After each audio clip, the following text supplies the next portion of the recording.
Hello everybody, my name is Kara, and today I'm here to do the mid-year book Freakout tag. Hopefully I'm going to actually have this up on time this year, we'll see, but I'm not filming it in July, so I'm already doing better than I did last year. This tag was originally created by Chami and also by Ellie from Earl Grey Books. I'm actually going to link Ellie's most recent tag video for this that she just put up a few days ago, so you can see her most recent answers, and she also included the questions in that description box as well. The first question is the best book you've read so far in 2020, and I have several that I could talk about, but a few of them I'll save to talk about for other questions. And definitely one of my favorites is The 100,000 Kingdoms by N.K. Jemisin. This is my first N.K. Jemisin book, and this book is really all it took to put her on like my favorite authors to watch list. I think the hype is so well deserved. I am fully on board the N.K. Jemisin train, and I feel like this series of hers doesn't get as much attention. Like I know her Broken Earth trilogy is very popular, like it won, every single book in the series won a Hugo Award, which is just like mind-blowing. I really love this first book. I loved the world building and the writing. Yena as a main character is just, she's so wonderful to follow because she's really smart and compassionate and brave, and even though she doesn't always know the exact right thing to do because she's being put into this political situation that she doesn't really have any experience with, it's not in a frustrating way. Like, it doesn't feel like she's making stupid choices just to advance the plot, which is a problem I sometimes have in books.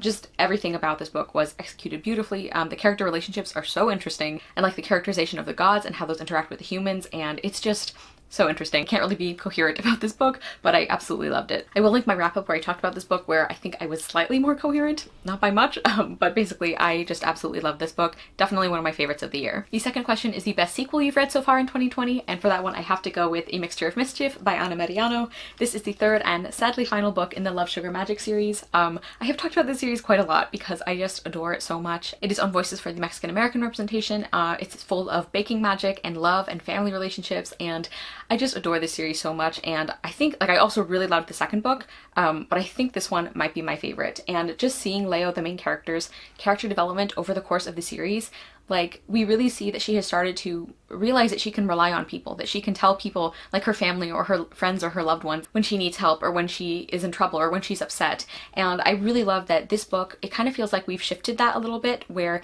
now, like, it feels like part of this book was about Leo's parents learning that they can tell their kids when things are going wrong. And I just really love that. The family relationships in general in this series are just absolutely fantastic. I love the magic. There's some new characters introduced in this book, like Leo's cousin JP, who ended up being so much fun. The series just brings me a lot of joy, and I'm really excited for Anna Mariano's upcoming YA novel, and I also hope that she writes more middle grade. Question number 3 is a new release you haven't read yet but want to, and I'm going to talk about a couple that I actually have pre-ordered but they haven't gotten to me yet. I mean, I definitely have books that I own that are new releases that I still haven't gotten to, but I'm going to focus on some where it's not actually my fault. And the first one is Hood by Jenny Elder Moak. This is a Robin Hood retelling that I think follows his daughter, and this has gotten really good reviews, and it just sounds like something I'm really going to love. I have recently discovered that I really enjoy Robin Hood retellings, so I'm really looking forward to that. And then another one that I really want to get to is A Song Below Water by Bethany C. Morrow, but I'm very, very excited to read both of those when I get my hands on them. I think I had actually pre-ordered these like near the beginning of May, so I'm expecting it's like a back order issue possibly, for Song Below Water especially, because I actually pre-ordered these through my local indie bookstore, and I think that I asked them to group them together in the same order, so I expect that's why those aren't here yet. Either way, I definitely have enough books to keep me busy in the meantime, but I'm very excited for those. Number 5 is Biggest Disappointment, and that is definitely Foul is Fair by Hannah Keepin. I'll link the wrap-up where I talk about this book because I basically did like a whole review on it in the middle of that wrap-up because I just had so many feelings. I really, really didn't like that book. That was pitched as a contemporary revenge story retelling of Macbeth, that's about sexual assault, and I think the concept could have been a really powerful and interesting book, but unfortunately this one just missed on every level for me. A big part of that is I just loathed the writing style. That's been something I think that's very hit or miss for people. A lot of people really loved it, and I totally get that. It's just not a style I enjoy. It was first person present tense, which is already, I think, a very difficult thing to do well, especially in a contemporary, but I also think that it just felt very performative in the way that it would use certain phrases. Like, it kind of felt like a parody of a hard-hitting contemporary, and I also thought the characterization was really poor. A lot of the characters made decisions that didn't make any sense unless you knew this was a Macbeth retelling, and even if you knew that, I still feel like even if you're working off of retelling with the assumption that people know the story that you're retelling, you still need to have the characters be internally consistent when you're telling that story. I think this book maybe had some good ideas that it was trying to accomplish with the themes and the heavy content, but it got very muddled for me. Like, there were a few instances in particular that I just feel like the book was working against the point that it was trying to make. And like I said, I will link my wrap-up where I talk about this book. It was very disappointing because the concept sounded really strong. It was a Shakespeare retelling, which is something I love. I love feminist contemporaries, so there were a lot of reasons I thought this book would be perfect for me, and it just didn't work. Number 6 is Biggest Surprise, and we're getting into the section of the tag where I have multiple answers for a lot of these questions because I just felt like I had to. So I have 2 books that were new to me and then actually 2 rereads. And the first one is The Magnolia Sword, A Ballad of Mulan by Sherry Thomas. I have a full spoiler-free review on this book and I just fell in love with it. This book came out last year, I think, and I think it really should have gotten a lot more hype than it did, because I heard nobody talk about this. I mean, it had even dropped off my radar and I was interested in reading it when I learned about it. This is just such a fantastic book. The characterization is wonderful, the world building and the integration of politics and social themes into this very character-focused story was absolutely wonderful. Character development was great, the relationship development was great. We have some discussions of queer characters and historical context that I thought was done very thoughtfully and sensitively. This book didn't do a lot of the annoying things that girl dressing up as boy books tend to do. I just absolutely loved it. Again, check out my review. And then my other new to me surprise was Pride by E.B. Savoy. I actually just read this currently this month, but I'm filming this in June. I forgot what month it was for a second. And the reason this was a surprise for me is I was pretty nervous going into it because I have heard very, very mixed things about this book. This is a contemporary retelling of Pride and Prejudice, and basically what I had heard is that if you love Pride and Prejudice, you probably won't like this book. And I was very nervous because I adore Pride and Prejudice, but I actually really liked this. You'll hear more about it in my June wrap-up, but this is a contemporary reimagining of Pride and Prejudice that deals a lot with gentrification, and I thought the way that was blended with the social commentary inherent in Pride and Prejudice was so thoughtful. I really liked Zuri and Darius as characters, as main characters. Their relationship was really interesting, and I feel like they had enough chemistry that it sold me on the relationship, even though there were some elements where I'm like, I feel like you guys should have talked about this more. It kind of didn't matter because I just really liked them together. There were definitely some elements I think could have been stronger, but overall I really liked this and it was definitely a surprise for me. And then into my rereads. The first one is Granny Turley Makes Soup by Sharon Creech. This is a very, very short book and it's a very deceptively simple contemporary. And I had remembered reading and enjoying this as a kid. This is a middle grade book, but reading it as an adult, it actually hit me so much harder, which is something that has happened before to me with books. And this is basically about a girl who is really close with her grandmother, and she goes over to her house and helps her make soup, and they end up talking about some friendship fights that our main character is going through. They talk about family and love and grief. Like, this sounds like not really something that would make a compelling story, but it absolutely was. The characterization was wonderful, and there were so many moments in this book about loss and about love and like the people that you care about that I think it did take me being an adult and having a little more life experience to really appreciate it. So really enjoyed that one. And then my other surprising reread is actually The Fellowship of the Ring, or just the whole Lord of the Rings series by J.R.R. Tolkien. I have not read this series since I was, I think, 9 years old, and that was the only time I read it. I've grown up loving the movies, and I remembered enjoying the books, but I did not expect them to hit me as deeply as they are. This is an ongoing buddy read with Kelsey, Katie, and Bendy, and I'm just loving the experience. I have not gotten very far in Return of the King, which is the book that we are currently reading, so I'm not doing so great right now. But just the characterization of these books and the world building and the writing, I think that was the thing I was most nervous about, is that the writing would be very dense. I tend not to get along with over descriptive writing styles if I don't feel like it's done for a purpose, but I feel like this was done for a purpose. Like, Tolkien is so good at situating you in this magical world. He's so good at characterizing people in just a few well-chosen sentences, and the themes of these books is one of the things I love most, because it's about ordinary people doing great good. It's about the bravery of, again, ordinary people. It's about doing the right thing even when you know it's going to be difficult, and it's about like being certain that you're going to fail at something and knowing that the important part is that you try anyway. Just a lot of things that make me like very emotional, that are very important to me. So I have been loving this series. Okay, we gotta speed these up because I talked a lot on that question. Number 7 is favorite new author. That can be debut or new to you. One of them is an author that only took me one book to sell, to be sold on. And again, that is N.K. Jemisin. I have bought now 3 more of her books. I'm very excited to read them. And she has basically become a favorite author for me on the strength of this novel, which I think is pretty high praise. And then my other answer is Amy Wilson, and I have actually read 2 of her books this year. Generally, when I think of somebody as a favorite author, it takes at least a couple books before I'm willing to think of them that way, but we do have exceptions, obviously, as with N.K. Jemisin. But for Amy Wilson, I read The Lost Frost Girl in January, I think, and I loved it. And then I also read Angel and Bavar, which I also really liked, and I have since bought a couple others of her books, and I just feel like the kinds of stories she tells and her style is something that really clicks with me, so I anticipate that I will continue to enjoy her books. Number 8 is Newest Fictional Crush, and I honestly think one of the best book boyfriends I have read about in a while has to be the male lead from the Magnolia Sword. I'm not going to mention his name because that's something you don't actually find out until later, but he is just so wonderful, and I love how his character kind of subverts some expectations you might have with the way that he is introduced. And I love his and Mulan's relationship so much. Like, they definitely like play off of each other and they kind of banter and everything, but they're also really, really supportive. Like, seeing them start to rely on each other and care about each other is just really, really lovely. And then my other fictional crush, is it weird if I say Sydney Carton? It probably is, but I'm going to anyway. I'm like kind of in love with Sydney Carton, and it's a little strange. But I loved A Tale of Two Cities. It's a book, it's actually the oldest book on my TBR that I've had on my Goodreads TBR the longest.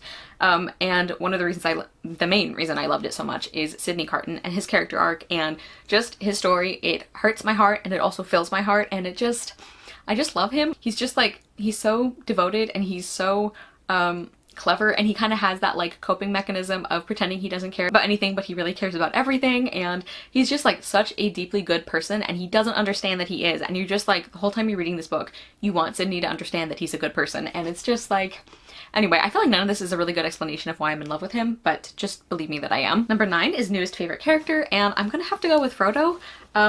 Honestly, I love most of the characters in this series. Basically all of the ones that you're supposed to like I actually love, which doesn't happen very often for me, but Frodo has definitely been the biggest surprise as far as favorite characters go, because I've said this every time I think I've talked about these books, but I liked Frodo in the movies. It wasn't that I disliked him. I think Elijah Wood did a great job with his character, but as I have said, the things that I really love about Frodo are the things that it's kind of impossible to show in most like film formats. They're like all of the internal stuff, like his like inner world, and the fact that he's afraid but he does the right thing anyway, and the way that he makes decisions, and the way that he is just such a deeply good person. And I am having a hard time explaining it, but I just adore Frodo so much. He might be my favorite character in this series, which I never expected when I started rereading it. Number 10 is Book That Made You Cry, and oh boy, do I have a whole list here. This is not all the books that made me cry, because I am definitely a book crier. If you guys have been here a while, you know this. But I talked about The Boy in the Black Suit by Jason Reynolds. This is another one I actually have a whole review on. And this one, like, it's a story about grief, so I knew it was going to be emotional or sad, but there were several parts where I like wasn't expecting it to be as emotional as it was, and then we got to one of the parts where I didn't expect it to be that intense, and it was like one of the scenes where we're at a certain funeral, because that's like part of this book's setting or plot. Like, we're at a certain funeral in this book, and I just lost it.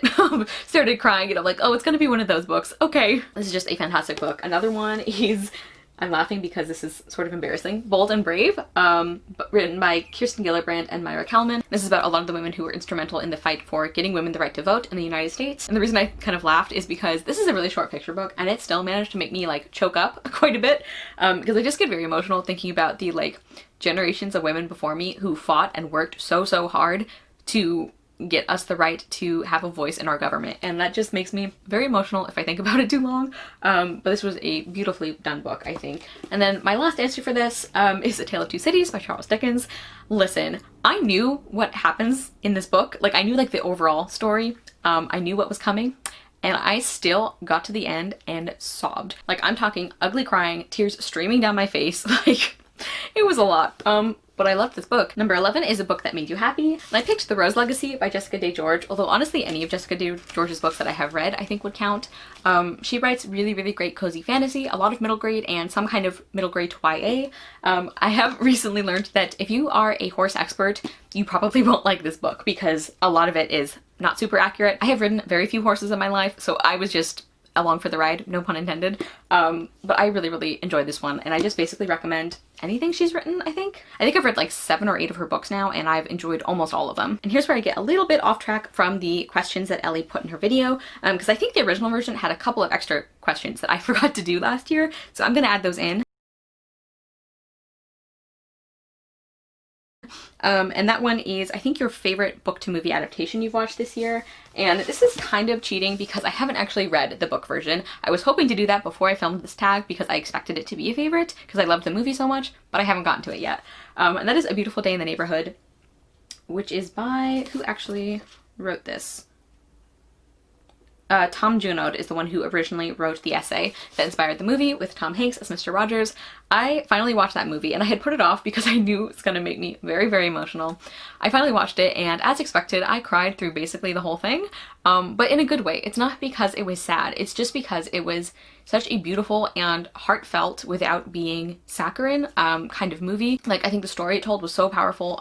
Just like Mr. Rogers as a person, it's like, it is kind of sad watching stuff about him because we've lost him, he's not around anymore, but the fact that we had him at all is like very happy, so it's just like an interesting emotional blender. But another thing I loved about the movie is this is one of the best examples of a director not getting in the way of the story they're telling. Because in general, I find it kind of hard to differentiate what a director's choices are from what the designers did or what the actors did or what the scriptwriters did. But in this case, the whole time I was watching the movie, I was just so impressed. And I'll put the director's name on screen. I feel so bad I can't remember her name. Actually, on the back of the book, it says Marielle Heller. She did an incredible job of letting the story speak for itself and not like drowning us in like overdone cinematography or anything like that. Like, she was so good at letting quiet moments rest during the movie, which is apparently something that Mr. Rogers did in conversations with people, as he was very comfortable with silence. And just like, it's an incredible movie. I highly recommend it, and I feel like I'm gonna really enjoy the original article too. So this might be kind of a cheating answer, but I love that movie so much, and I definitely plan to read this article. The next question is, I think it's your favorite book review you've written, which I think is the book blogger version, and if you're a booktuber, that would be your favorite, I think, video review or video that you've done. And I'm really proud of my Magnolia Sword review that I did. I don't know, I just feel like I did a good job of communicating, I hope, at least, what I loved about that book. And also the fact that it's really underhyped, and I hope that more people will read it. That was also a reason that I feel very strongly about that review. And then for just like videos in general, I also really liked the second in my pairing artwork with book recommendations series, which I hope to do more of. I really enjoy doing that. And I really am proud of my middle grade recommendations video. The one where I address like certain, I don't want to say stereotypes, but like certain reasons people might have about why they don't think middle grade will work for them, and I kind of give suggestions that counteract that. It took quite a while to put that video together, and I feel pretty proud of it, so I will link those down below if you haven't gotten around to watching them yet. And then number 14 is the most beautiful book that you have bought or received this year. I only picked one because otherwise we would be here all day, and that is War and Peace by Leo Tolstoy. This is a current buddy read I'm doing with my friend Julia from Shakespeare and Such, and we're having like a great time with it. I haven't read the pages for today, so I'm sorry, Julia. But this has been really, really enjoyable so far, and I just really love this cover. This is from the Russian Vintage Classics editions, and all of the covers are really beautiful. I might put up a picture if I can find them. And they're all based on actual Russian textiles from the time period, which I think is a really cool touch. So I just think that is a really, really beautiful cover. Like, all of the editions in this series are pretty, but I think this one might be my favorite. The next question is, I think, some books that you still need to read or want to read before the end of the year. And as with everybody, I have a lot of answers that I could give for this. First off, I should probably continue making progress on my retelling bingo and my reading women challenge lists. I was doing so well at the beginning of the year with like really reading a lot of those every month so that I wouldn't end up trying to rush at the end of the year, like kind of happened last time. And I've kind of slacked off a little bit, so I do want to get to those still. And I also kind of picked like a random one, and that is The Princess Bride by William Goldman. This would actually be a reread for me because I didn't like it very much the first time I read it, but the same thing happened with the movie. When I was little and I saw the movie, I hated it, and now I really love it. And I think that's partly because when I was younger, I don't think I understood that it was a satire, so it just didn't click with me, because that's kind of what happened with The Princess and the Goblin. So I'm excited to see what I think of this. And also, I just kind of want to get through my blind date with a book picks that I had. I will link that video down below. I read one of them with my friend Kazen from Always Doing, and we both hated it, so I think that has kind of put me off, but I do want to actually get to those books. And the last question is favorite book community member, and I get really stressed out with these questions. I think it's lovely to give shout outs, but it really stresses me out when you have to like pick a favorite. I have several recommendations videos or like booktuber shout outs. I need to do more of them. So I gave myself criteria for this so I wouldn't feel bad about not mentioning people. So I'm only going to talk about people that I haven't given a shout out before to, and that I have discovered really, really recently. The first is Yara from Array of Reading, and I just love her channel. She's one I discovered pretty recently. She reads a pretty wide variety of genres, which I really love because that's how I read. Like, she reads contemporary, she reads historical fiction, she reads some fantasy and some sci-fi and some dystopian. She just reads and she also reads all over the age range map, which I also love. And of course I will link all of these people down below. And she just has like such a wonderful, warm personality. I love the way that she reviews books. Like, she's very good at kind of concisely summing up how she feels while not making it feel like mechanical, you know? Like, she really is great at breaking down a book in a way that is super informative but also really fun. And then I also want to mention Mary Margaret, and her channel is MM's Musings. And even though I actually subscribed to her a while ago, I'm counting her as a new person because she has just recently made her return to BookTube. She only has a few videos up right now, but they are absolutely wonderful. She reads a lot of classics. She reads like mystery kind of books. She also reads some classic fantasy or just fantasy in general. I feel like she also has a wide variety of books she reads, but in a more specific way, if that makes any sense. And then I also want to mention Tiana T, who I discovered very, very recently. Her sense of humor is just so funny and enjoyable to me. I feel like she's great at that kind of quirky humor, but not in a way that feels forced. Like, you can just tell that this is just her personality. And she's another one who reviews books so concisely and so well. She's also not afraid to tell you what her personal feelings are in a book, which is something that I really like, because that's kind of how I kind of gauge my reading experience. Is I try to rate half on objective value, or as objective as we can be, and then half on personal enjoyment. So I feel like Tiana really nails that. Okay, everybody, so that was the mid-year book freakout tag. I don't know when I will be posting this or who will have done it, but basically anyone who wants to do this, please do it. I always have a fun time doing this tag every year. Thank you guys so much for watching. I will see you soon with another video, and I hope you love the next book you read. Bye!